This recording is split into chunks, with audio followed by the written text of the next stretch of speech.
भारताच्या आध्यात्मिक इतिहासात अनेक संत, महात्मे आणि अवतार झाले. पण काही व्यक्तिमत्व अशी असतात ज्यांचं अस्तित्वच प्रश्नापलीकडचं असतं. असं एक अद्भुत गूढ आणि सामर्थ्यवान नाव म्हणजे श्री स्वामी समर्थ महाराज.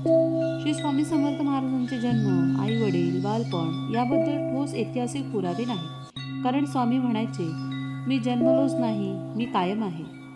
सुरुवातीचा काळ असं मानलं जातं की स्वामी समर्थ महाराज 19व्या शतकाच्या सुरुवातीला भारतात प्रकट झाले.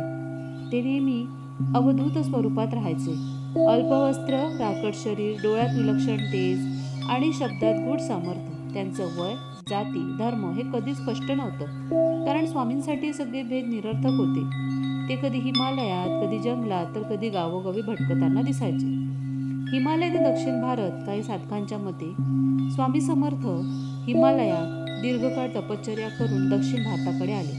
कर्नाटक, महाराष्ट्र, आंध्र प्रदेश अशा भागात त्यांचा संचार होता. तिथे ते जात. तिथे लोकांचं आयुष्य बदलायचं.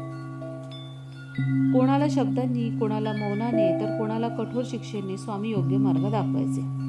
अक्कलकोटमध्ये आगमन. अखेर महाराष्ट्रातील अक्कलकोट हे स्थान स्वामींनी आपलं स्थायी ठिकाण म्हणून स्वीकारलं. तेथेच स्वामी समर्थ महाराज लोकांच्या जीवनाचा आधार झाले.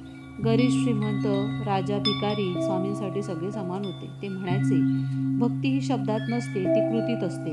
स्वामींचं गूढ वर्तन. स्वामी कधी रागेट, कठोर वाटायचे, तर कधी अतिशय करुणामय, कधी भक्तांना झिडकारायचे, तर कधी त्यांच्यासाठी स्वतः त्रास सहन करायचे. हे सगळं भक्तांची परीक्षा घेण्यासाठी. स्वामी म्हणायचे, जो माझ्यावर विश्वास ठेवतो त्याला कधी मी सोडत नाही.